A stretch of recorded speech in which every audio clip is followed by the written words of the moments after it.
Buenos días. El presente trabajo se titula La generación de imágenes con inteligencia artificial como recurso docente, potencialidades y limitaciones. Y tal como su título indica, en primer lugar buscamos explorar algunas dimensiones novedosas, interesantes y positivas de esta nueva tecnología, sobre todo en la práctica educativa, y tratando de contrarrestar un poco estas nuevas narrativas apocalípticas y alarmistas sobre el uso de la inteligencia artificial en el estudiantado, reconociendo por supuesto que se nos plantean muchas cuestiones problemáticas y dilemas éticos sobre los cuales volveremos más adelante y otros están directamente desarrollados en el trabajo y no los expondremos aquí por una cuestión de extensión. Pero en primer lugar, como dijimos, nos interesa partir de una mirada exploratoria, identificando usos positivos. En este sentido, entendemos la inteligencia artificial como una mediación sociotécnica que no es ni buena ni mala en esencia, sino que es una herramienta factible de diferentes usos, de diferentes propósitos, y en este abanico de posibilidades que nos ofrece en relación al trabajo docente, consideramos que hay usos muy sugerentes, pero que es necesario utilizarlos con mucha responsabilidad, experticia profesional y sobre todo con un gran espíritu crítico. Por otra parte, debemos decir que esta investigación nace de nuestra propia práctica profesional y docente en la Universidad de Sevilla y sabemos que este es un ámbito privilegiado de acceso a las tecnologías, de conectividad, de alfabetización digital, que por supuesto no tienen todos los entornos sociales. Por eso lo que aquí compartimos no tenemos ninguna pretensión de generalizar, sino de simplemente compartir una experiencia situada, pero con aprendizajes que pueden inspirar otros estudios y adaptaciones posteriores a otros niveles educativos y a otros contextos sociales. Por otra parte, también es necesario precisar que aquí nos hemos centrado exclusivamente en la dimensión técnico-didáctica de la inteligencia artificial y que la concebimos como un apoyo pedagógico complementario a la labor docente, pero nunca sustitutorio de este, ¿sí? La entendemos como una tecnología más dentro de un largo proceso de innovaciones tecnológicas que vienen sucediéndose desde hace décadas y desde hace mucho tiempo han transformado los modos de enseñar, de aprender, los procesos cognitivos y las formas de percibir y entender el mundo. A partir de esta premisa, comenzamos a experimentar en el aula con la generación de imágenes, sobre todo en las asignaturas de carácter histórico, con el propósito de ofrecer representaciones visuales de contextos a veces muy lejanos, muy distantes para el estudiantado, sobre los cuales a veces no tienen referencias visuales, icónicas y mucho menos fotográficas. Y detectamos que a veces había ciertas nociones que los estudiantes repetían de memoria, pero sin comprender ni imaginar realmente de lo que estaban hablando. Un ejemplo ilustrativo, muchas veces en la primera clase de segundo año de periodismo, comenzamos preguntándole a los estudiantes cuál es historiográficamente el hito comunicacional que se suele reconocer que demarca el inicio de la Edad Moderna. Y allí todos responden de manera generalizada que fue la imprenta, pero cuando acto seguido repreguntamos qué fue la imprenta, la mayoría no tiene una idea clara de qué era, sino que repetían esta frase como un sintagma vacío. Y ahí comenzamos a reflexionar sobre la importancia, sobre todo en la era en la que vivimos, en estos tiempos, de muchas veces generar soportes visuales que acompañen a lo textual y muchas veces que no solamente tenga un carácter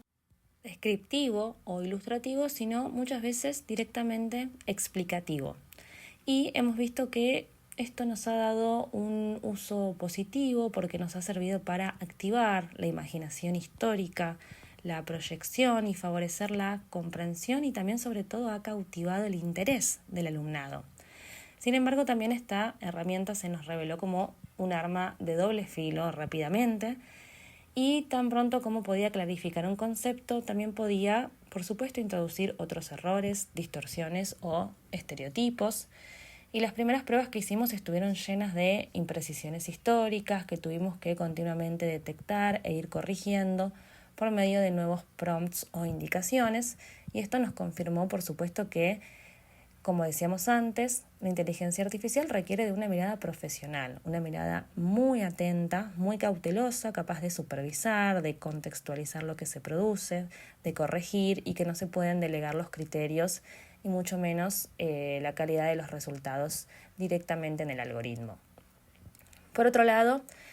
quisiéramos detenernos en un caso concreto, que es el análisis específico de este estudio, porque sintetiza de manera ejemplar muchos problemas y posibilidades de esta herramienta,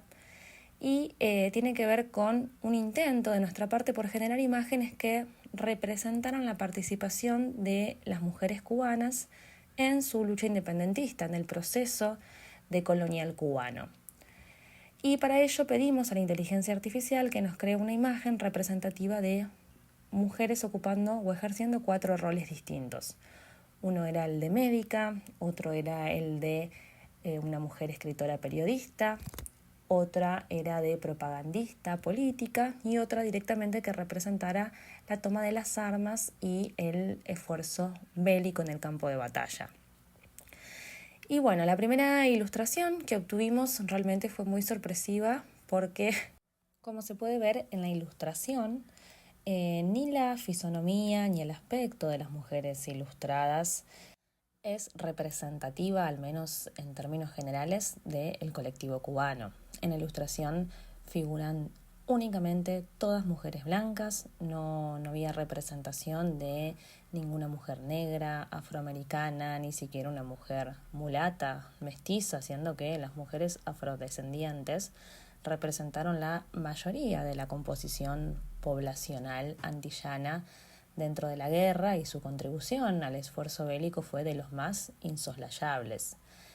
Bien, sumado a este emblanquecimiento de la población, podríamos decir, no solamente las mujeres representadas son todas mujeres blancas, sino que además la construcción de las mismas está totalmente estetizada. Hay un predominio de la búsqueda de la belleza, y una belleza que responde a parámetros y cánones hegemónicos occidentales, ¿sí? A los estándares europeos. Vemos que son todas mujeres blancas, esbeltas, con rasgos faciales muy refinados, y hay una clara búsqueda de generar una imagen estética y no una representación realista ni fidedigna del colectivo femenino en la guerra independentista. Bien, por otro lado, cuando le pedimos a ChatGPT, en este caso explícitamente, que corrija su sesgo racial y que por favor incorporara mujeres del colectivo afroamericano, genera otra imagen en la que incluyó esta vez una única mujer de color, reproduciendo por un lado la inclusión de la mujer negra dentro del relato histórico como una minoría, y no solo eso, sino que también decidió autónomamente asignar el rol bélico a la mujer negra. Por lo que acá vemos también la persistencia de asociaciones conceptuales colonialistas, donde la población negra se vincula al uso de la fuerza, al uso de la violencia y a un aporte meramente físico, ¿no?, asociado con la brutalidad también, mientras que los roles que requerían mayores grados de instrucción o de educación o de componente intelectual seguían restringidos exclusivamente a la población blanca.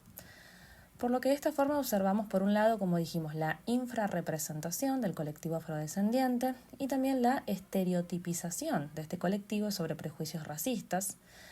por lo que conceptualizamos toda esta situación bajo el término de injusticia epistémica. Y con esto aludimos a la desigualdad en la manera en que son representadas las mujeres y cómo se construye conocimiento sobre ellas, ya que vimos, como dijimos,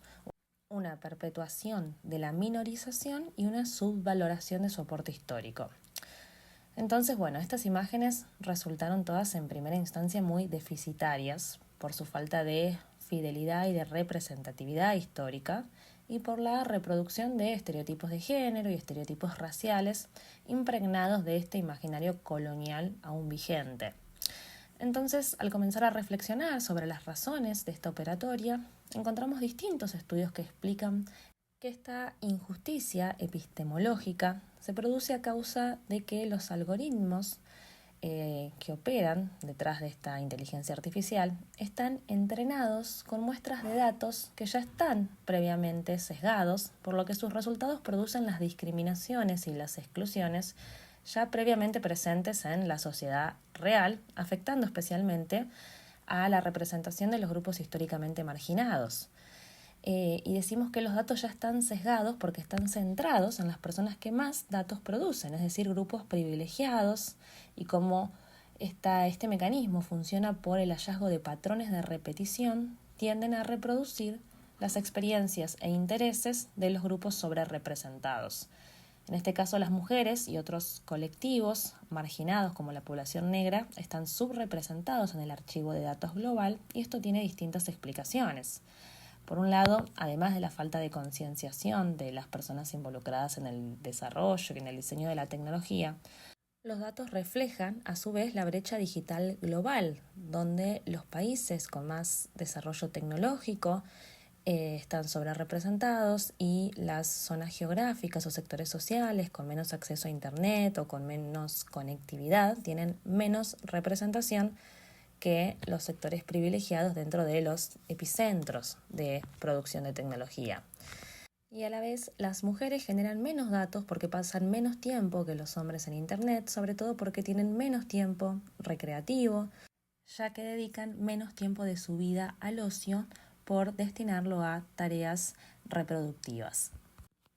Bien, sin embargo, y dicho todo esto, este problema, lejos de desalentar nuestro uso de esta herramienta, descubrimos que pronto nos abrió otra posibilidad pedagógica, y en vez de estar continuamente corrigiendo con la inteligencia artificial nosotras mismas, llevamos este proceso directamente al aula universitaria. Decidimos que fuesen los propios estudiantes quienes analizaran las imágenes, quienes detectaran los sesgos presentes, investigaran y propusieran alternativas o correcciones. Y el ejercicio, la verdad es que resultó enormemente fructífero, y no solamente permitió profundizar en el contenido histórico específico de la participación de las mujeres en la guerra de independencia de Cuba, sino que también fue una oportunidad para introducir el término de injusticia epistémica dentro del aula y para trabajar con otros conceptos de manera transversal a los contenidos del temario que nos permitieran ofrecer herramientas críticas de un marco teórico de género, decolonial e interseccional. Por lo que finalmente pudimos encontrar en la desventaja o en la falla una oportunidad que terminó funcionando como detonante para la incorporación de esta criticidad y como punto de partida para reflexionar sobre cómo se construye el conocimiento y qué relación de poder se produce incluso a través de tecnologías que parecen muy neutrales u objetivas. En fin, para ir cerrando, en definitiva, nuestra propuesta, por supuesto, que no busca idealizar la inteligencia artificial ni ignorar sus riesgos y sus sesgos, sino que trata de reconocer un potencial didáctico siempre y cuando se use con responsabilidad, con conciencia de sus limitaciones y con una mirada profundamente problematizadora de sus resultados, pero creemos que si se la integra de maneras apropiadas dentro del aula, puede ayudar a comprender, a proyectar o imaginar contextos históricos sociales determinados, y también puede contribuir a abrir discusiones profundas sobre la representatividad de estos contextos históricos, como también de los actores sociales a lo largo de la historia, de las relaciones de desigualdad, de poder y de la producción simbólica en general. De esta forma planteamos que el uso de la inteligencia artificial en el sentido que hemos desarrollado y planteado a lo largo del trabajo puede ser interesante y enriquecedor siempre y cuando esté acompañado por la mediación docente, con la incorporación de marcos teóricos críticos y con la participación activa del alumnado, y sobre todo con mucha reflexión crítica y colectiva a lo largo de todo el proceso.